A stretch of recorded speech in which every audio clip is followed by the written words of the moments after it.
doing? Good, how are you? Good. My name's Anna Claire. I'm a nursing student here at Clemson, and I'm going to be doing a head-to-toe assessment on you today. So I'd really like to just jump in if that's okay with you. Mm-hmm. All right, awesome. Closing curtain, privacy.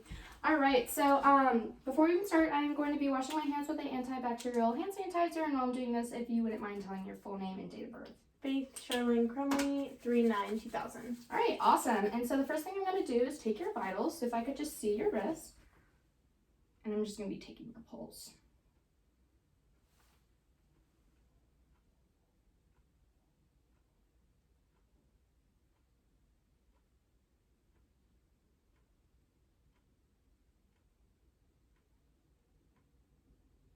All right, great. So for your pulse, I got a 68 beats per minute, which is really good. It was nice and strong. And then next thing, if you could just do this for me. Thank you.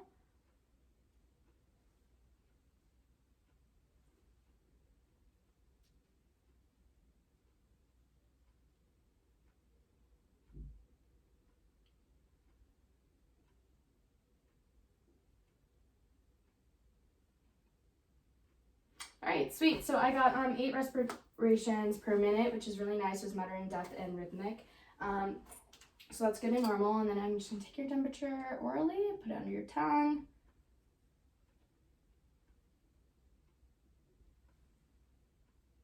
All right, awesome. So it says 97.6, so that's good. And now I'm just gonna take your blood pressure. If you wouldn't mind spreading out your arm for me. And I am gonna be doing an estimate. I'm gonna be pumping at 30 millimeters of mercury above what I'm suspecting for my estimated systolic, which is 120. And do this. Oh, you know what? It's okay.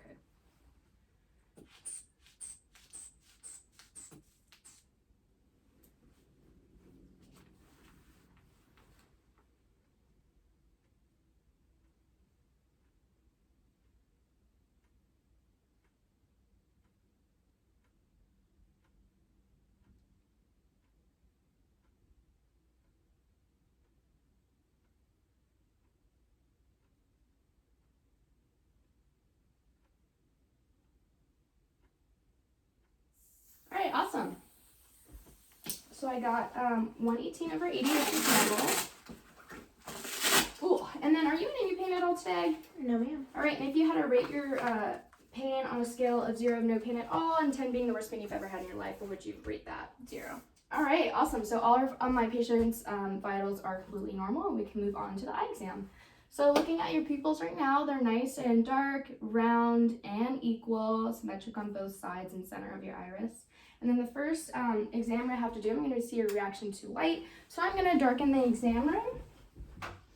And if you wouldn't mind just staring forward at that spot for me. And then, awesome. So that one contracted really well. All right, awesome. So both her pupils contracted. That's really good. And that's a normal response. That's what we wanted to see. And then the next thing, I'm going to test your accommodation. So I just need you to focus on this object. I'm going to move it close to your face. All right, awesome. So her pupils did contract and her eyeballs did converge, so that's good. So now all your eye results are normal, so now we can move on to your neck. So I'm going to be assessing some of your cervical lymph nodes, and if you feel any tenderness, just let me know.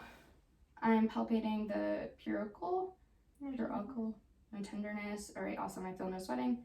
Post-cervical, no tenderness. All right, feel no swelling or enlargement, and then doing occipital. No tenderness. All right, cool. I feel no tenderness, or I meant enlargement either.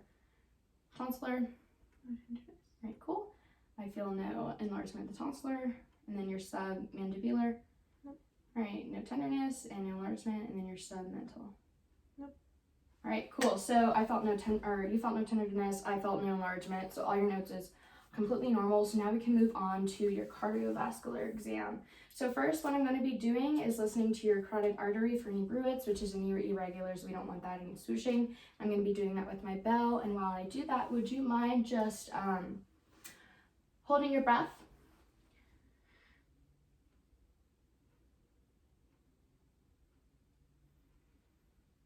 All right, good. And then if you want to take a deep breath. Awesome. I'm just going to check it out. All right, awesome. So I heard no swooshing or any bruits. So now I'm going to be checking your pulses bilaterally. So let me just see your brachial. All right, good. All right, good. So both of those, I've agreed those are two. They're both strong and symmetric. And now I just want to give your carotid a little break before I went back to it. And now I'm just going to be including one at a time. All right, good, nice and strong. Awesome. So both sides, there was no variation between beat to beat. So that I would grade that a 2 as well. So now I'm just going to be moving on to your posterior tibial. So if you don't mind just laying down, and I'm going to be examining these. I'm doing these at the same time.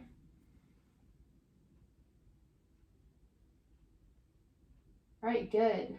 Both are really strong and both are symmetric. I would grade that as a 2, and I'm going to go into your dorsal pelvis. If you don't mind just flexing your feet.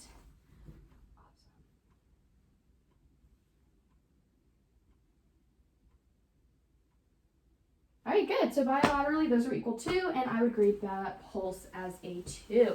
Now I'm just going to be checking you for any edema, and just looking at your legs right now, they are symmetric. I see no difference in sizes, no swelling at all. There's no pitting or anything, so you don't have any edema in your legs. And then let me just check your arms. Again, symmetrical, no differences in sizes, no atrophy or swelling, and again, no pitting, so no edema there. So now what I'm going to be doing is listening to your landmarks, and I'm going to be vocalizing when I'm listening to them, and where. And I'm going to be using my bell and my diaphragm. So first, I'm going to be doing your aortic, which is going to be in your second intercostal space to your right. All right, that sounds good. Okay, good. And then your pulmonic, which is just directly across. Good. My bell. All right, good. And now I'm going to be listening to your Erb's point, which is third intercostal on the left. All right, good. Just do my bell. All right, good. Now I'm going to be going to your tricuspid.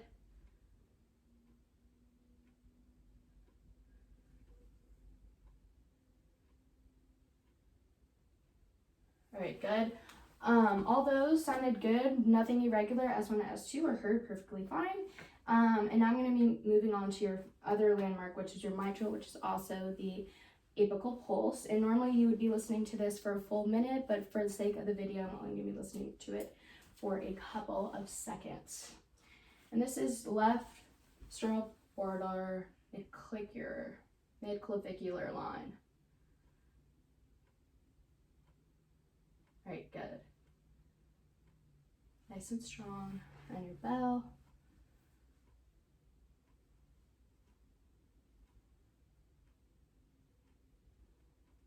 All right, awesome. So your apical was nothing irregular with that either. And all your cardiovascular stuff looks really, really good. So now what we can do is just move on to the thorax and lung exam. So if you don't mind just sitting up real quick. All right, and just looking at you right now, you don't seem in any respiratory acute distress at all, no labored breathing or flaring nostrils. And looking at your thoracic chest, it looks symmetrical, normal, and your AP diameter is less than your lateral one as well. So respirations do look like they're equal in expansion on her anterior side, and just looking at her posterior side, it all looks really symmetrical as well. The nothing irregular, and her respiratory expansion does seem to be bilaterally equal. So now what I'm going to be doing is just listening to your front of your chest, and before we get started, I do want to clarify the breath sounds I am looking for. So I'm looking for your vestibular right here, vestibular here, and then your bronchovestibular here and your bronchial here. And your vestibular here. And so every time I put my diaphragm on your chest, would you mind just taking a deep breath? Because I'm going to be listening to it for a complete cycle, which is an inhale and an exhale. Good. Good. I'm just going to be reaching up in your shirt. Ooh.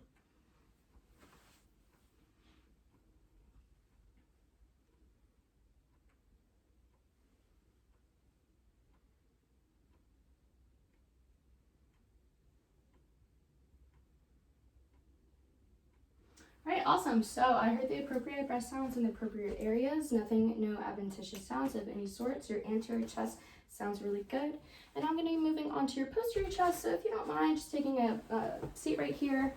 And again, to clarify what sounds I'm looking for, I should not hear any bronchial breath sounds, but I should majority hear vestibular around here, avoiding scapula, and then your bronchovestibular in the middle.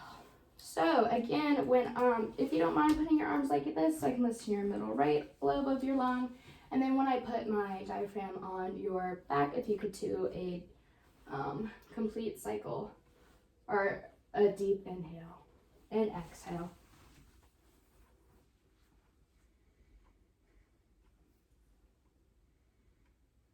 Good.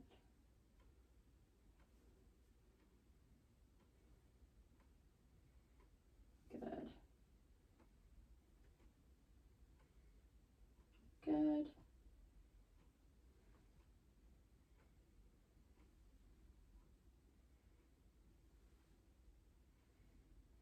All right, awesome. You could just hop back up on the examiner's table. And I heard no adventitious sounds. Everything sounded really good and normal, and I did hear the appropriate breath sounds in the appropriate places. So your lung and thorax exam went really well. So now we can move on to your abdominal exam. So if you wouldn't mind just laying down flat. All right, awesome. So just looking at her contour right now, it's flat, it's symmetrical, nothing seems wrong at all. And then the next thing I am going to do is just, I'm going to auscultate. So I'm just going to listen to all your quadrants, starting with the right lower quadrant and then making my way clockwise. And traditionally, I would be listening to it for a minute, but for the sake of the video, I'm just going to be listening to it for a couple seconds. Or more than a couple.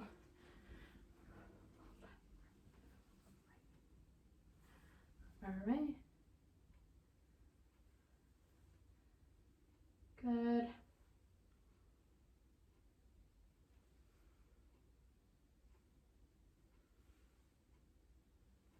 All right, awesome. So her bowel movements do sound active with 5 to 30 bowel movements a minute, which is really good and normal. And so the next thing I am going to do is just do some general percussion. And what I'm expecting is it to be predominantly dullness over her abdomen because the stomach and the intestines are mostly filled with air. But I do expect some dullness and some, dullness over the liver and the spleen. And if my patient here does have a lot of gas in her system at the moment, I might hear some hyperresonance. So I'm going to do it in like a zigzaggy pattern.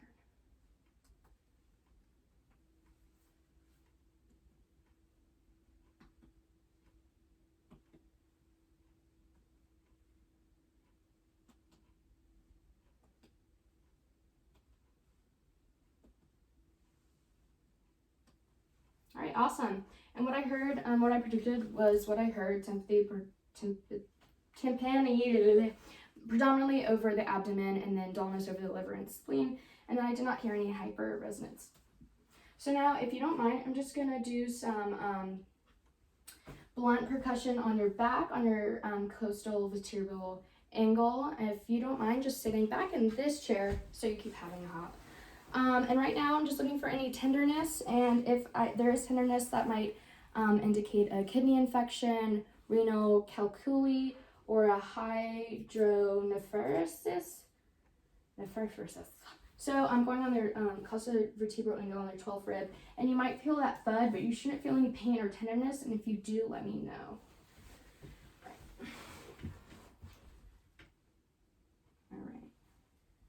So I'm taking my non-dominant hand, putting it down. Feeling tenderness there? Right, awesome. And again. What about there? None? All right, awesome. So no tenderness, that's good. You can hop back on the exam table. And so, patient felt no tenderness, so that's really good. And then if you wouldn't mind just laying back down. And if you could prop your knees up a little bit, I'm gonna palpate, and this is just the best way to do it. So first I'm gonna do some light palpitations around all the quadrants. I'm only going in about, if you do feel any tenderness, let me know. You shouldn't, but if you do, let me know. I'm only going in about 1 centimeter deep. All right, any tenderness there? No. All right, awesome. So patient experienced no tenderness, and her abdomen was soft with no abdominalities. And now I'm going to be basically doing the same thing, but I'm going in with a deeper palpation. Just going in like this.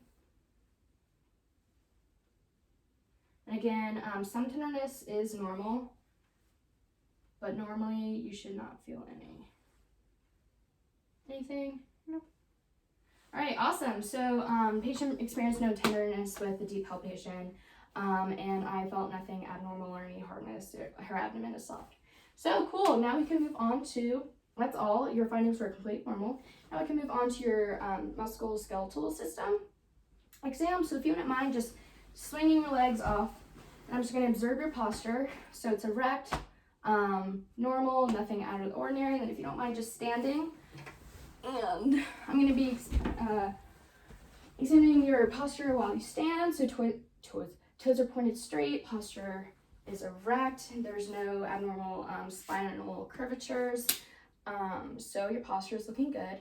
And now if you wouldn't mind just walking there and back, I'm going to be observing your gait. All right, awesome. So what I'm noticing is her stride is normal, it was coordinated and rhythmic. Posture was still erect, and your weight was evenly distributed, so that's really good. So now what we're going to be doing is just assessing your range of motion for your shoulders. So if you wouldn't mind just putting your hands behind your back like so, or your head like so. All right, awesome. And what I'm demonstrating is external rotation, and there is a 90-degree angle. That looks good. And then if you could do this. All right, awesome. So this is internal rotation of the shoulders, and that 90-degree angle is what we like to see. Now if you could hop back up and then just lay down like so. And then if you could, I'm going to be testing your range of motion for your hips. If you could just move this leg as far out as possible. All right, awesome. Good. So that 45, 50-degree angle is what we like to see, as I was testing the abduction of your hips. So now I'm going to be testing the abduction. If you don't mind just moving your leg as midland as possible. This one? It doesn't matter, you can do whatever. Like towards your body. Like, yeah. All right, cool. So that was adduction, so that 20 to 30-degree angle is normal, and that's what we saw there, so that's good. So then last thing, you could sit off the exam table again, and then what I'm going to be doing is testing your strength of your arms and your legs. So if you could go like this, just like out. And then I'm going to be putting resistance, trying to push you down, don't let me. All right, good. I forget, Miss Punching Bag, she's good. Anyway, so you can put those down. So her did full resistance, nothing push, so I'm going to grade that muscle strength, that's a 5. And if you could just put your, like that, I'm going to be pushing down, don't let me. All right, and pushing up, don't let me. All right, awesome. So muscle strength and your legs, again, a 5. So really good. And all your, everything found at the musculoskeletal exam looks good. So then our final exam is the neurovascular exam. And the first thing I'm going to be doing is looking at your cranial nerves. We're going to first start with your trigeminal nerve. And so this is a motor and a sensory nerve. So do you mind just clenching your jaw and maybe testing your temporal and the masseter muscles? Awesome. So those both bilaterally contracted, which is really good. That's what we like to see. So now I'm going to be doing the sensory part of this.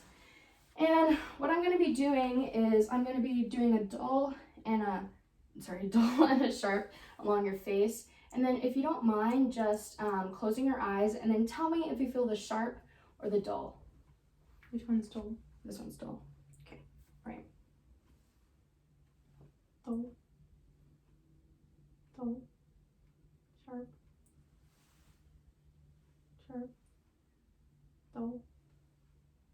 Sharp. All right, awesome. So the patient can clearly identify between sharp and dull stimuli on her forehead, head, and cheeks. And then now we're just gonna do the same thing, but it's light. I just need you to tell me when you feel it. So just close your eyes. Felt it. Felt it. Felt it. Felt it. All right, awesome. So the patient can also identify when light touch is on her face, which is good. So now we're going to be moving on to your cranial nerve 7, which is your vestibular. So it's what we have to do is first I'm going to be, so this is like your hearing one. So first what I'm going to be doing is striking this on the back of my head, putting it in the center, and you just tell me if you can hear the vibrations equally in both your ears, or if you hear one more than the other, one and the other more than the other. Equal? All right, awesome. So you passed the Weber test, that's what we were doing. And now I'm going to move on to the Rhine test, which I'm going to strike it against my head, and then I'm going to put on your mastoid process, and then you're just going to tell me when you no longer hear that vibration. And I'm going to move it to your external auditory canal, and just tell me if you can still hear the vibration or if you can't.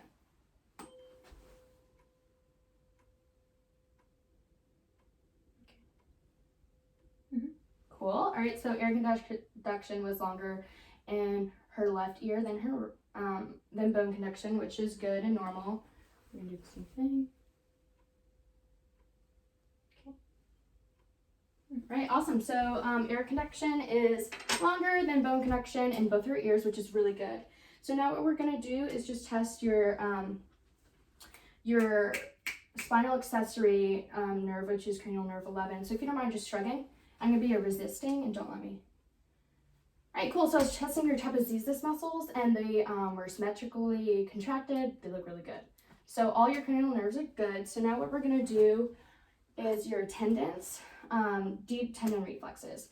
So first off, what I'm going to ask you to do is just have this limp. Yeah. And then just have a dead body weight, you know. And what I'm going to be doing is this, and with the flat side of my hammer. All right, awesome. So that one looks good. I'm going to do the exact same thing over here. So just limp. Awesome. That looks good. So now, so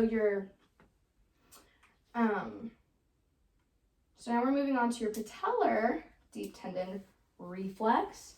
And so again, just like your classic, I'm just going to hit it, strike it, and then awesome.